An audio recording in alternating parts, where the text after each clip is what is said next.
in the next question we sort of have to go the other way round and suggest what we would expect to see in the infrared spectra of these compounds, and it also asks us to name them just for a bit of practice. So this first one is written in this horrible structural formula style. Hopefully nobody is routinely using these. If you are, try and wean yourself off it. It is a horrible way of showing structures because it becomes very unclear once you get onto complicated structures, and people who use these tend to make more mistakes than anyone else.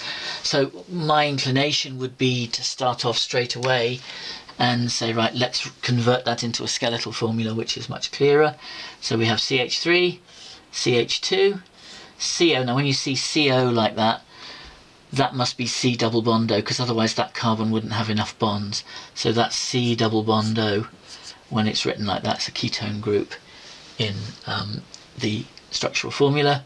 And then CH and bracket CH3 means there's a branch, and then another CH3 as well. So it's much clearer drawing it out like that.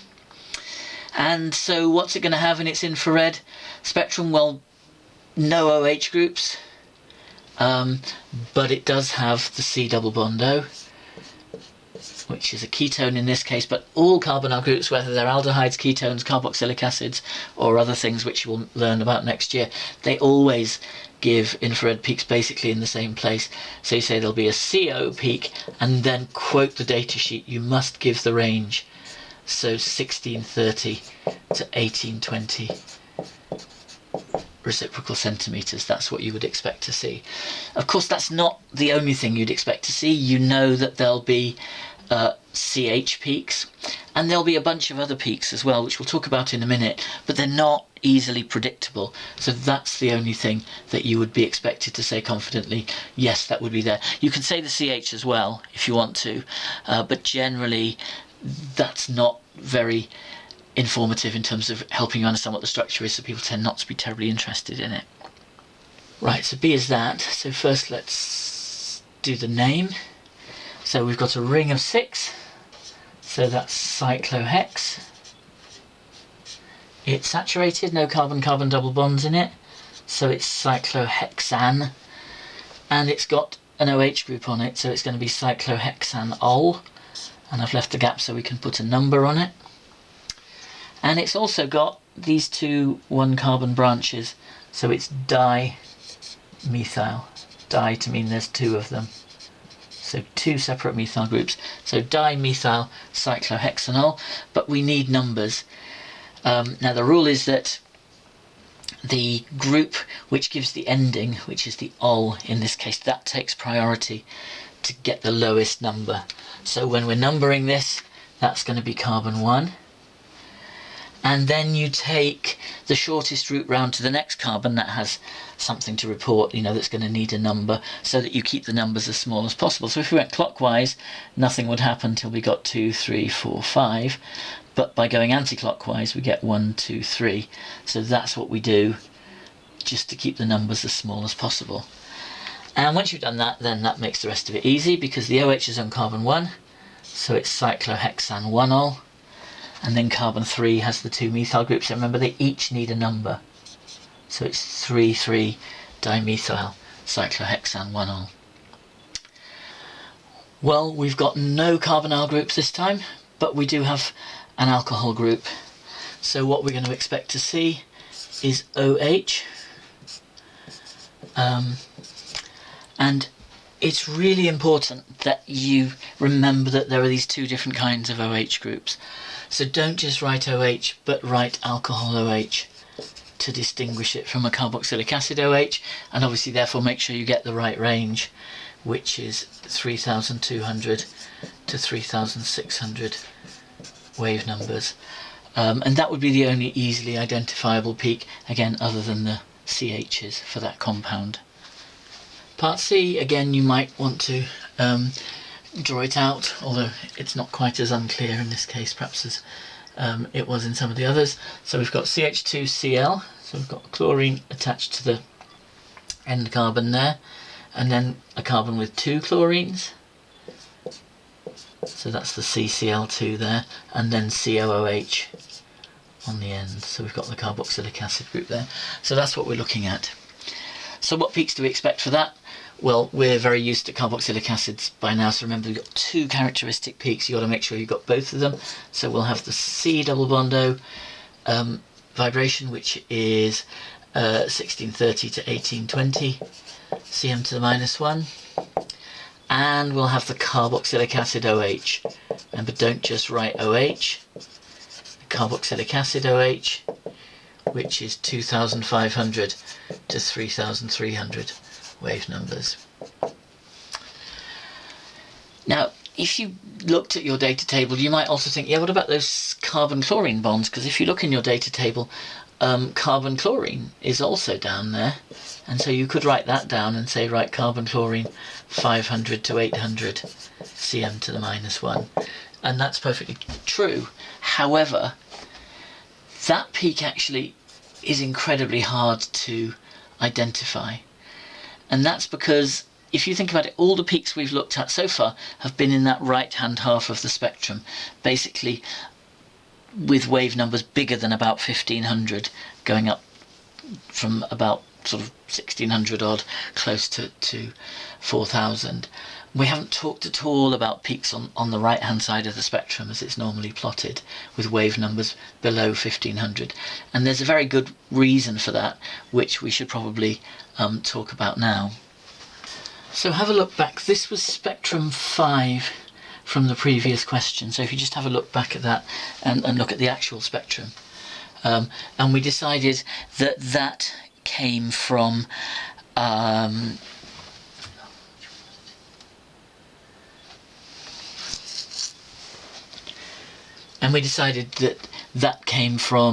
either an aldehyde or a ketone, so something like this, or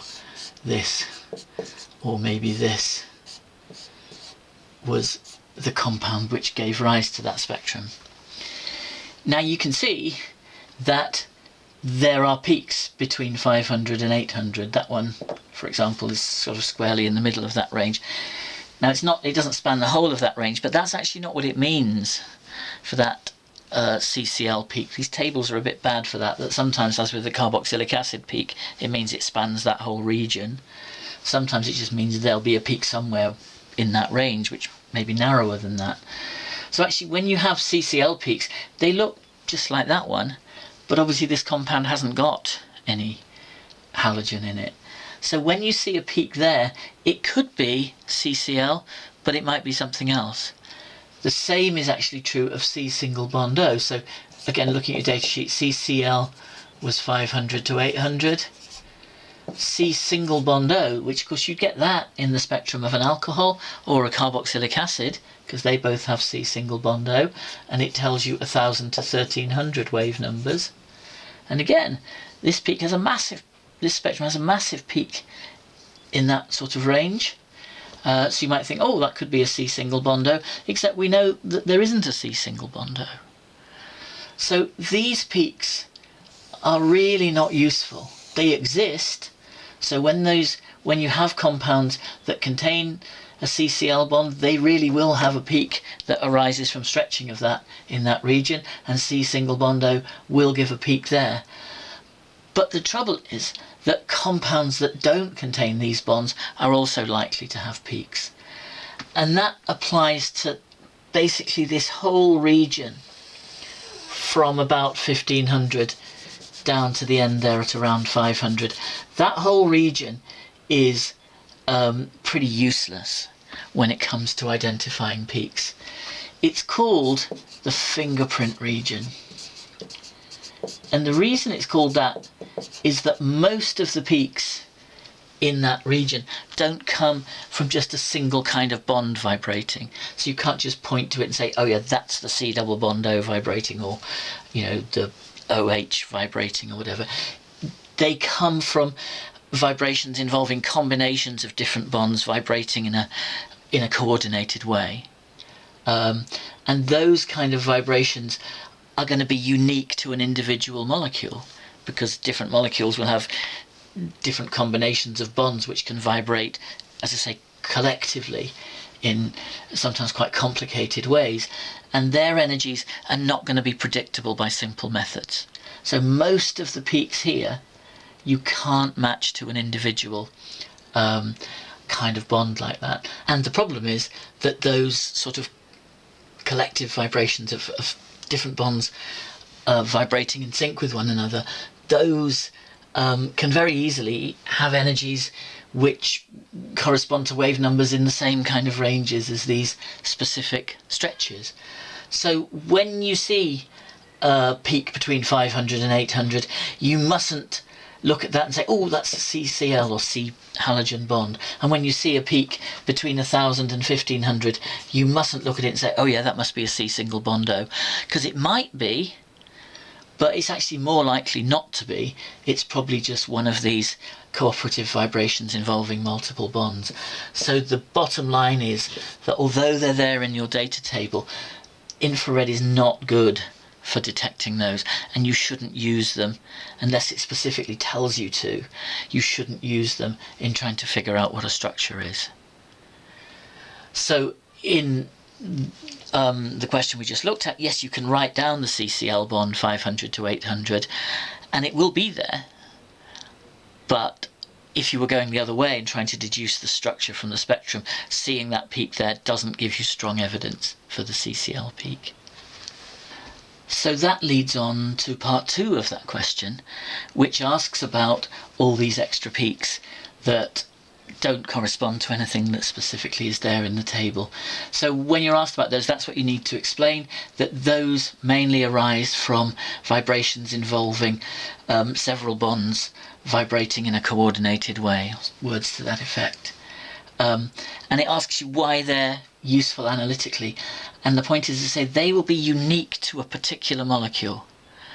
Okay, because no two molecules have exactly the same set of bonds, or at least not arranged in exactly the same way, and so these cooperative vibrations will be different in different molecules. And that's why this is called the fingerprint region, because it will be unique to each individual compound as a result of having different combinations of these cooperative vibrations that can exist. And that's very useful, because people have now recorded spectra of, thousands upon thousands of compounds, and they've been recorded in digital databases. And so you can use them in analytical chemistry. For example, forensic scientists use them a lot. And when a forensic scientist runs an infrared spectrum of some kind of sample, they don't look at the spectrum and say, oh yeah, that looks like a carbonyl peak and that looks like an OH peak. They don't do any of that, because apart from anything else, it wouldn't be very useful. Obviously, there are loads of compounds that contain carbonyl peaks, so it's not very good if you're trying to identify what a specific substance is. But the fingerprint region is useful, because, as I say, that will be unique to a particular substance. So if you've purified out a substance, you run its infrared, you can match the spectrum to your database, and if that fingerprint is the same, you can be very confident that it's the same compound. So that's the answer to that next question. Why is it useful analytically? Because the fingerprint region is unique to a specific compound, so you can match it to a database and therefore get a positive identification that that's the compound you've got. So that's not something you're going to get to do at A-level, because obviously you don't have access to a database, but in real life that's one of the major applications of infrared.